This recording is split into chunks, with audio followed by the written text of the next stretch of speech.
Hi y'all, welcome to my channel or welcome to my vlog. If you don't know who I am, I'm LaSharie Miller, recovering addict, and this is my channel. If you haven't subscribed, please hit that like and subscribe button for me. My vlog today is basically telling you a little bit about how I became addicted to drugs. So everybody has a story. You know, people are very judgmental these days, and it's sad, you know, that people are really judgmental and can manipulate and even talk down about addicts like they are different, like they are not a person, or, you know, it's crazy. Me, on the other hand, I used to be like that until I became an addict, and now I understand. Well, when I was 22 years old, I got pregnant with twins. I was pregnant carrying twin boys. And when I turned 5 months, I started experiencing pain or like tingling coming up, you know, my legs or whatever, and it started traveling up. So me and the doctors already ruled out the fact that it could be the baby sitting on the sciatic nerve. So they ran other tests and they said it could be demyelinating disease, which could be MS. They couldn't give me an actual diagnosis because when you are diagnosed with these things, you have to have something official saying that you actually have this before they can diagnose you with it. So after I had the twins, they did a procedure on me. It was same day surgery where the instance where you go to same day surgery and they stick a really long needle in your back, really long needle inside your back, and they remove fluid from your spine. And that was the procedure that they did to me. So the procedures is done. I do, the side effects from this procedure was crazy. I mean, you couldn't even pay me $1 million to get that ever again. Like, I wouldn't, like, that is not. So anyways, we did figure out, after I started experiencing, I had the surgery done, and when I had the surgery done, I started experiencing these headaches, where I had to lay completely flat, and immediately, if I got up, immediately the headache would come back and I'd feel nauseous and I would feel like wanted to throw up. There was time where I had sat up in the car and couldn't lay down and was throwing up because of how bad I was feeling. Well, I had to call my neurologist back and tell him what was going on. They made me go back to same day surgery. I had to get blood taken out of my arm, okay, and put back into that spot where they took the spinal fluid out to patch it. I guess the blood patches the spine. I don't know, but that's what they did. And instantly the headaches went away. Well, shortly after that procedure was done, I say maybe a couple weeks later, they did diagnose me with multiple sclerosis. So at the age of 22, after I had these twin boys, I find out I have MS. So I started going to a physician, okay? And I would go to him every month and I would tell him my side effects, and not side effects, but what I was experiencing through MS, the pain, stuff like that. So with that being said, I didn't know that, you know, when doctors write you scripts or whatever, that every time they write you one, that they get commission. So it's not like they're going to actually give you details about the medicine that they're prescribing you. And I should have done my research a little bit better, because maybe if I did, I would have never, ever took those pills every day. And I literally took them pills every day from the age of 22 till 30. So I went from Percocet 5 milligrams to Percocet 30s, okay?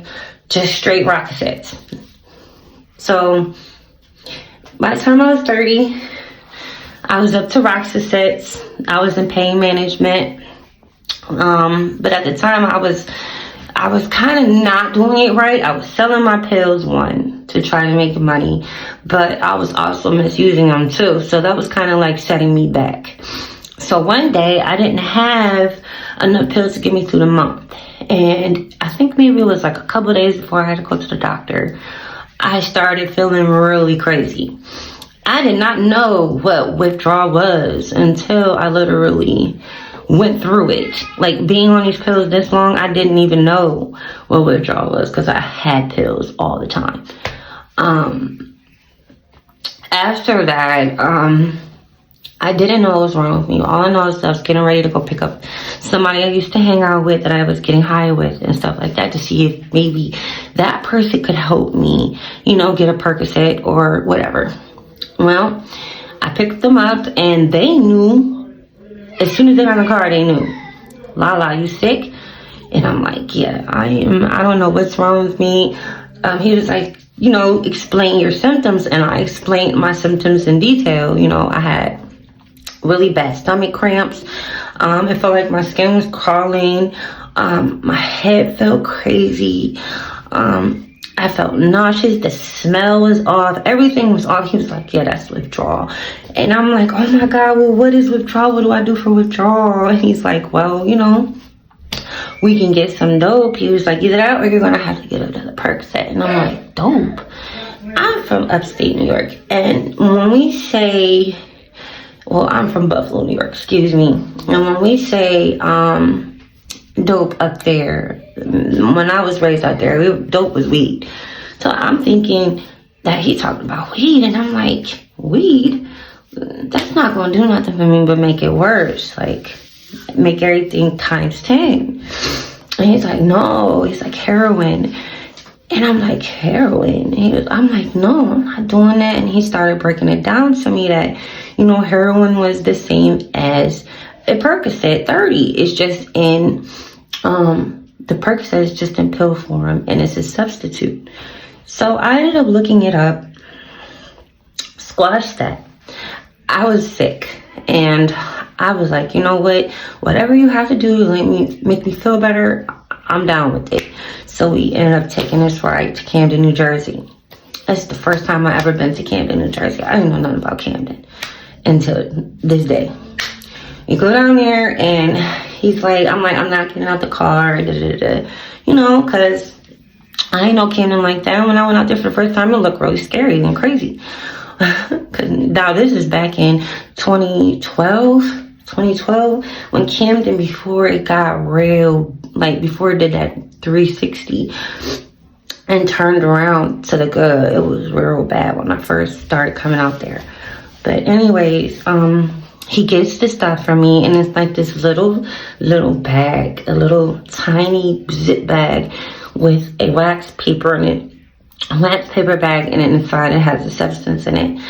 And he's like, don't do the whole bag, just do a quarter of it. So I had ended up snorting up that corner, and from there I was hooked. I ended up going back to pain management a couple of days later so I can get my Percocets back. They did a random on me and found the heroin in my system, so automatic termination. From that day on, since I knew I wasn't going to get them anymore, I turned 100% to heroin. I even I think maybe 2 or 3 months after using it, or, you know, after sniffing it, I got tired of it and I started shooting it. And I started doing the IV use. And that led on for 6 years. For the most part, the most part of my addiction, I shot up. But, so I can honestly say that how my addiction started was because I was diagnosed with a sickness. And instead of doing the research that I should have been doing and having lack of knowledge of these medicines that the doctors put me on, I did a wrong turn and, you know, got addicted to these pills, which led to heroin. So my suggestion to you guys is if you get diagnosed with something and you're in a lot of pain, don't automatically think that pain medicine is the number one thing for, because when I was on this pain medicine, it wasn't healing the pain. Okay, that's all a mind thing. So when you get diagnosed with something, like me, for instance, I have MS. So I have to look at ways that I could be able to manage my pain without me taking a pill or any type of narcotic, any type of opiate. I have to stay away from, because I know that I have an addictive trend. I have an addictive personality, and I know that, you know, if I take one pill, that one pill is going to turn into a whole addiction. So I have to stay away from that. So, you know, from now on, there's ways of eating that can help. There's ways of exercising that can help. Stretching. Don't stay bedridden. Just do things with yourself, you know, and hopefully you'll get a better outcome. But I'm hoping that one day that my story inspires somebody, because I look at it like that. I have a testimony to give you, because I'm sitting here being able to tell you that I did heroin for 6 years of my life, and I shot her for 6 years. And I'm actually sitting here telling you today, I could be 6 feet under the ground.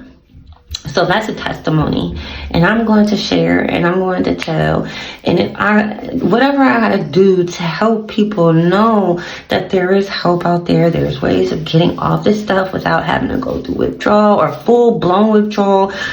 Like, there's so many different things that you could do. When you get diagnosed with something, pray, let God lead you, or do your studies. Don't just go jump into what the doctors tell you, because not all the time are the doctors correct. That's what I've learned. So I'm really hoping that this does inspire somebody today. But thank you for watching my blog. Again, I'm La Cherie, and this is my YouTube channel. And recovery, we do recover, y'all. We do recover. Recovery is possible, y'all. So thank you. Till I see y'all again.